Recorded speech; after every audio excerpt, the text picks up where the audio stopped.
Les amis, bonjour, j'espère que vous allez bien. Aujourd'hui, je vais parler en vous tutoyant. Je vais dire tu.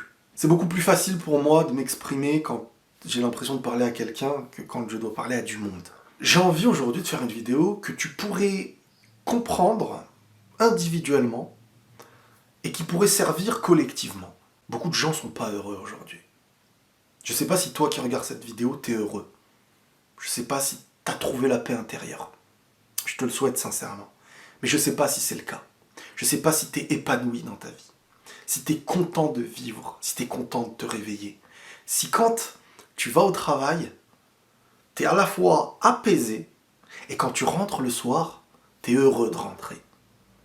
Que tu as mis dans ta vie et que tu as fait les choix qui te permettent d'une certaine façon de remercier le Seigneur à chaque instant de ta vie pour le bonheur que tu as. Peu importe que ce que tu estimes avoir est grand ou pas, peu importe si tu es riche ou pas. La question elle est plutôt de se dire, avec ce que tu as aujourd'hui, est-ce que tu te sens apaisé dans ta vie? Et je pense que beaucoup de gens malheureusement qui vont écouter cette vidéo auront un objectif d'apaisement. Ils ne seront pas forcément apaisés, mais ils vont se dire j'essaye de faire en sorte par mon travail, pour avoir une situation qui me permettrait d'acheter ma maison, mon appartement, pour être heureux et être en paix. J'ai envie de dire attention. Pour moi, il n'y a pas le matériel qui va t'apporter. Le matériel, il va nous apporter, et il nous apporte beaucoup de choses, mais si le cerveau, la conscience, le cœur n'est pas en paix, tu peux être le plus grand des milliardaires, que tu trouveras des choses à faire. Mais cette paix intérieure, quand tu l'as pas, tu dors mal. Tu te réveilles mal. Et il n'y a rien de pire que d'avoir fini la course sans connaître la joie, sans avoir connu le bonheur du chemin qui nous a menés à cela, en se disant « enfin ». Moi je pense que le bonheur se trouve dans la recherche, qu'on n'a jamais à 100% la vérité, et que la vie, même si elle peut paraître longue parfois, elle n'est jamais assez longue pour avoir tout compris. C'est important déjà pour notre ego de se dire « je ne suis pas le seul qui a la vérité ». Non, non, non, je vais chercher. Et tiens, il y a des autres personnes avec moi qui vont chercher à être heureux, à connaître notre but sur Terre, notre rôle, à avancer avec conscience, avec spiritualité. C'est le début de la recherche. C'est le début, même, j'ai presque envie de dire, de l'apaisement. Est-ce que tu as l'impression d'être réellement libre malgré tout ce qu'on te dit quotidiennement? Moi, je vais vous dire un truc que je pense, sincèrement, et fortement même. Beaucoup ne sont pas heureux.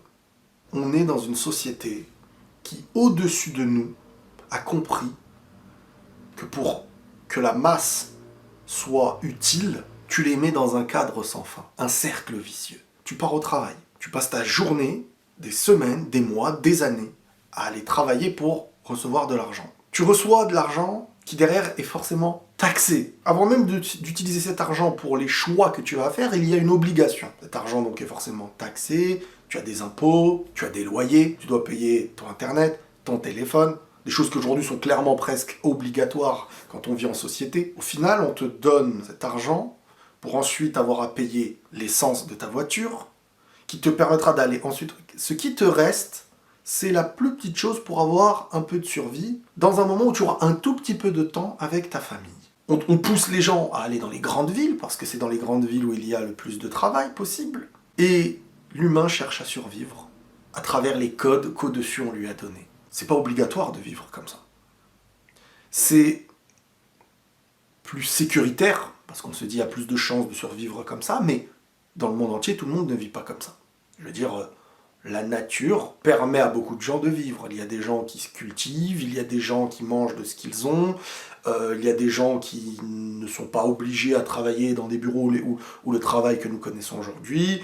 Il y a des personnes aussi qui vivent... Parce que aussi il y a quelque chose, et on est tous concernés, moi le premier, on nous a mis dans notre quotidien encore plus de choses dont nous avons besoin. On a maintenant en plus le divertissement, l'électricité que tu dois payer, l'assurance que tu dois... On a amené tout plein de choses, et en fait on est dans un monde où on est complètement déconnecté du vrai monde. On est dans une bulle d'un cercle vicieux où à 98% du temps, on sera loin des nôtres pour survivre. Car on estime que c'est eux qui vont nous faire survivre. Bien entendu, après, il y a les personnes qui cherchent à entreprendre par eux-mêmes, qui ne veulent pas avoir un patron. Mais moi, je ne veux pas penser individuellement, c'est la grande échelle qui est importante. La grande échelle qui est organisée par ceux d'au-dessus qui viendront vous dire « c'est comme ça ». Et aujourd'hui, la mode, ça va être ça. Et en fait, on est orienté comme si on était dans une boîte, et il y avait des personnes qui orientaient la boîte comme ils voulaient. Et nous, dedans, on était obligés de suivre. Car à force de regarder dans certaines séries, à force de créer des codes en commun, une masse commence à le suivre, et ce qui n'est plus la masse, la minorité, suivra la masse. Donc en fait, en s'attaquant à la masse, on s'occupe aussi des minorités, et on fait ce qu'on veut de ceux qui se retrouvent comme de simples citoyens dans notre société. Mais il y a de plus en plus de gens qui dépriment. Il y a de plus en plus de gens dépressifs, de plus en plus de suicides, de plus en plus de gens qui ne trouvent pas la paix intérieure, qui ne savent pas ce qu'ils sont. Je veux dire, dormir pour aller travailler, pour aller rentrer, pour avoir très peu de temps avec les siens qu'on aime, pour être éloigné de la nature, pour ne plus respirer l'air naturel, pour que nos yeux ne voient que du béton, des bâtiments, même le ciel est couvert à travers des grands bâtiments. On est cloîtré dans des bureaux et on est maltraité parce qu'on nous parle mal, on a la pression de perdre le travail, on doit payer l'essence, on doit payer le loyer, on doit payer l'électricité, on doit payer les fournisseurs, on doit payer l'école des enfants, on doit payer... Mais comment quelqu'un qui n'arrive pas à prendre de la hauteur sur cette vie qu'on nous impose peut vivre à 100% en paix? Si en plus on t'éloigne de ta spiritualité, quand on éloigne en plus les personnes de la foi, en leur disant non, non, non, non, ça c'est, faut pas parler de ça, non, non, c'est nous tes dieux aujourd'hui. C'est nous qui serons tes dieux actuellement. Tu dois passer ta vie pour nous, car c'est nous qui te donnerons. Et si on ne te donne pas, tu n'auras plus rien. Et vu tout ce qui t'attend derrière, et les charges, etc., en fait on vit sous la pression constante. Et cette pression constante que tu vis ne te fait pas du bien à ta santé. Et on a de plus en plus de cancers, et on a de plus en... Donc à un moment donné, il faut se poser les bonnes questions et se dire, attends, déjà, qu'est-ce que je fais sur Terre? C'est ça la vie. Mais forcément, il y a des gens qui vont déprimer. Forcément, il y a des gens qui vont se dire, mais ça n'a aucun sens, c'est de la souffrance, je suis malheureux. Et il suffit que dans ta relation, tu te fasses trahir, qu'avec tes enfants, ça se passe mal. Mais qu'est-ce qui te retient, en fait, sur Terre quand tu vois tout ça? Et c'est pas normal. Moi, je me dis toujours, l'humain, il peut être heureux et il peut être malheureux. Pourquoi? Quand on cherche à méditer sur le pourquoi il y a possibilité d'être heureux, pourquoi il y a possibilité d'être malheureux, c'est qu'on peut être l'un des deux. Et quand on cherche à méditer, je ne veux pas dire on a le choix, mais est-ce que le fait d'être malheureux n'est pas une alerte? Est-ce qu'on ne doit pas chercher à vivre? Et je dis pas que c'est facile, je dis pas que le fait... On est tous esclaves, hein, donc je suis pas là à dire moi je, hein, on est tous esclaves. Mais est-ce que quand on n'est pas en paix, il faut pas se battre pour être en paix? C'est important cette question. Est-ce que quand on n'a pas la paix intérieure, c'est la norme, tant qu'on travaille, qu'on touche de l'argent, c'est pas normal. C'est pas normal. Et c'est là où je me dis, on va regarder de quoi on est éloigné, et on va se rapprocher des choses qu'on nous éloigne, qu'on éloigne de nous. On est poussé à aller dans les grandes villes pour travailler, on est éloigné de la nature. Donc, il faudrait déjà avoir un témoignage entre les personnes qui vivent, enfin, du moins regarder les personnes qui vivent dans les lieux naturels et les personnes qui vivent dans les villes, les comportements. Regardez le stress, les maladies, et faire une étude sur tout ça. Ensuite, parce qu'attention, vivre dans un lieu plus naturel que les villes ne veut pas dire qu'on a trouvé forcément la paix intérieure. Mais quel est notre état quand on se retrouve devant l'océan? Quand on se retrouve en altitude, dans des montagnes? Quand on entend les oiseaux chanter? Pourquoi le matin, quand les oiseaux chantent, pourquoi quand nos yeux regardent ce qui est naturel, tout ce qui est éloigné de l'humain, tout ce qui est éloigné de la création humaine, il y a énormément de choses magnifiques dans la création humaine, mais quand on regarde déjà la nature, les oiseaux chanter, les animaux, leur sensibilité d'une certaine façon, qu'on regarde et qu'on lève les yeux, qu'on voit le ciel, la sensation d'un printemps, d'un cerisier, de se retrouver dans un grand jardin, on se dit mais je me sens bien. Pourquoi je me sens bien? Et de l'autre côté, on se dit, oui, tout ça c'est bien, et je pense que tu me le diras toi le premier.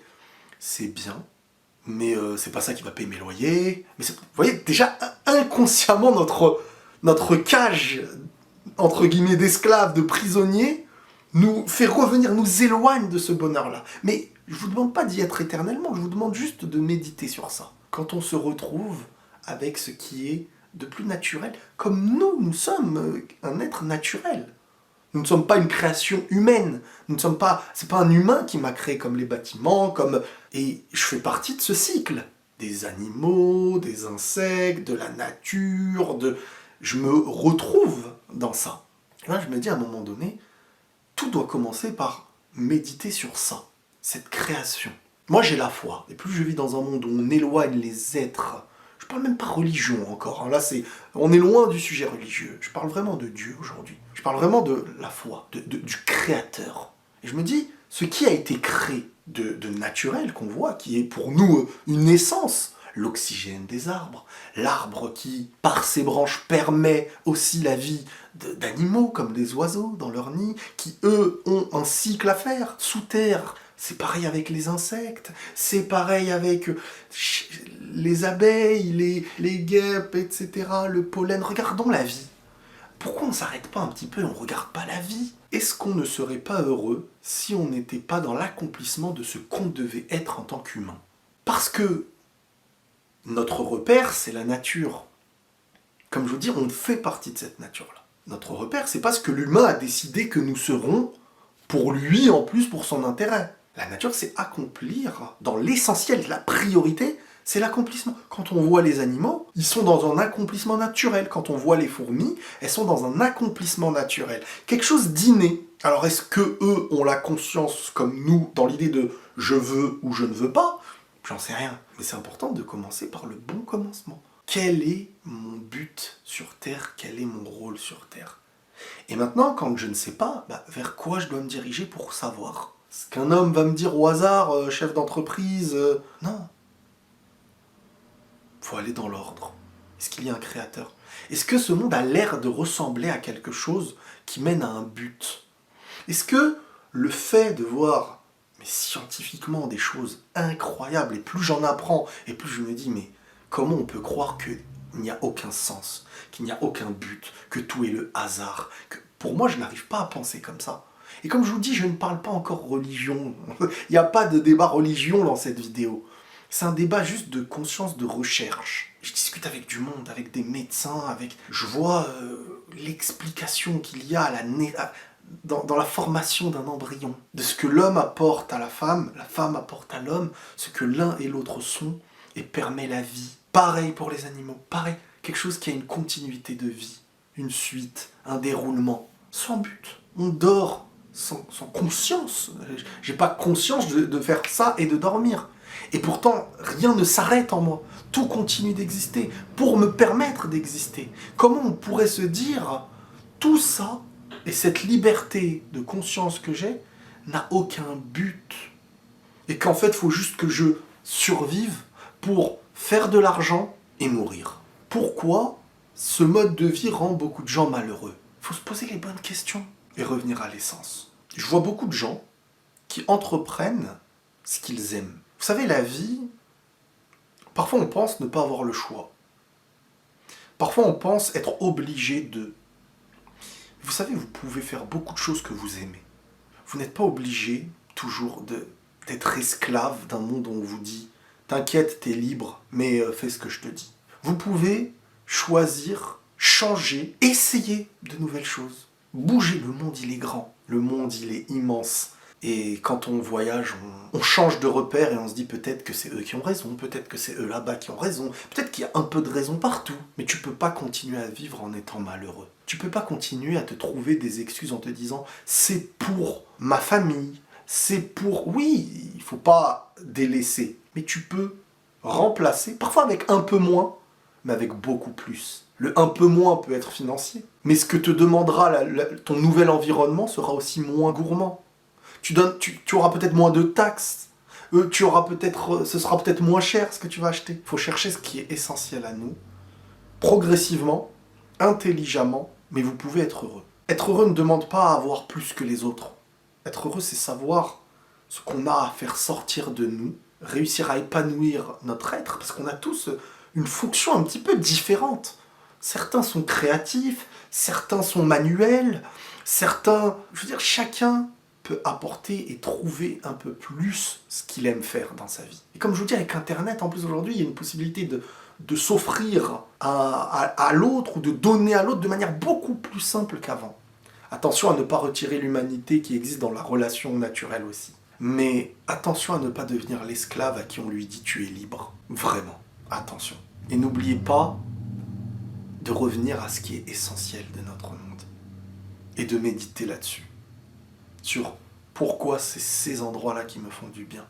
Pourquoi, quand je me retrouve en nature, je suis plus apaisé. Est-ce qu'en fait, j'ai pas un peu cette part de liberté de choisir pour moi? Dans un monde où pendant des années, on vous rappelle par la bouche que vous êtes libre, mais par l'oppression que vous n'avez pas le choix. Vous êtes malgré tout libre de créer là où vous voulez. Et il faut se retirer, se détacher de l'idée et des mots extérieurs qui viendront vous dire tu ne peux pas, tu ne dois pas faire comme ça parce qu'on a décidé qu'il y avait une nouvelle norme. Mais ta vie, tu peux la choisir. Et pour la choisir, il faut revenir à l'essentiel. Et méditer. Et chercher où est le bienfait. Comprendre ce qu'on est. D'où on vient. Et c'est petit à petit, quand on s'éloigne de l'interdiction de spiritualité, de l'obligation du matin, midi, soir, métro, boulot, dodo, tac, t'as pas de vacances, si tu veux te reposer, tu peux pas, tu dois te tuer la santé pour les autres, et au final, tu meurs sans avoir profité, on pense à la retraite, on parle de la retraite H24, mais tout cet argent qu'on te prend pour la retraite, la majorité ne la touchera même pas pour eux-mêmes. On est vraiment dans un monde où, attention, il faut faire attention et vous offrir la possibilité d'être heureux. À chacun sa manière. Donc, peut-être que cette vidéo sera longue, je sais pas. Mais en tout cas, dans les commentaires, n'hésitez pas déjà à commencer par un petit pas. Le petit pas que je vais vous demander, c'est qu'est-ce que vous aurez... S'il n'y avait plus de contraintes, de quelle manière vous auriez aimé vous épanouir aujourd'hui dans votre passion, dans ce que vous aimez. On retire toute l'idée, bien sûr, de notre société, du loyer, de il faut que je touche tel salaire, etc. Parce qu'on pourra aborder dans d'autres sujets si ça vous plaît. Je viens pas dire aux gens quand je fais cette vidéo, les gars, arrêtez de travailler, l'argent va tomber par magie, vous n'avez pas besoin d'argent sur Terre. Je viens pas parler comme ça. C'est pas mon discours. Et je ne vends rien. Je ne vous vends pas une formation, je ne vous vends pas de trucs et tout. C'est vraiment un partage profond qui pour moi est le début de ce qui peut commencer à faire méditer et à offrir une possibilité de réussite. Et je ne parle pas de réussite professionnelle, je parle de la réussite sur Terre en tant qu'humain, en tant qu'être. Et c'est ça qui est l'essentiel. Avoir un cœur apaisé, avoir la paix intérieure, avoir trouvé un sens, un but à sa vie et avoir compris. Mais ça marche par étapes. Quelqu'un ne peut pas venir vous dire « au fait, c'est comme ça la vie. Hein. C'est ça, tu dois faire ça, tu dois croire ça, tu dois truc et c'est tout. » Faut laisser à celui qui doit cheminer la possibilité. Et un jour, il vient et il dit, voilà, déjà cette étape-là, je l'ai faite. Ensuite, j'ai besoin d'une autre étape. Mais ne sous-estimez pas l'humain. Arrêtez de croire que vous, ça y est, parce que vous avez compris certaines choses, vous allez voir l'autre qui commence à méditer en lui disant, mais toi, t'as rien compris, c'est comme ça, c'est comme ça, c'est comme ça, c'est comme ça, sinon t'es nul, tu vas perdre, c'est l'enfer, c'est... Chaque chose doit... Un humain, c'est profond. Et en plus, on part de plus loin qu'avant, parce que maintenant, on est conditionné. Donc, laissez au cœur des autres le temps et la possibilité déjà de sortir d'un cadre et de code très difficile à sortir pour ensuite avancer vers quelque chose qui va chercher à les apaiser. Maintenant, si vous êtes apaisé dans votre vie et que vous ne vous mentez pas à vous-même, ben, j'en suis heureux. J'en suis heureux. Et c'est que ben, forcément, il y a une grande part en vous qui a su trouver l'essentiel. Prenez tous soin de vous, les amis, et la paix sur vous.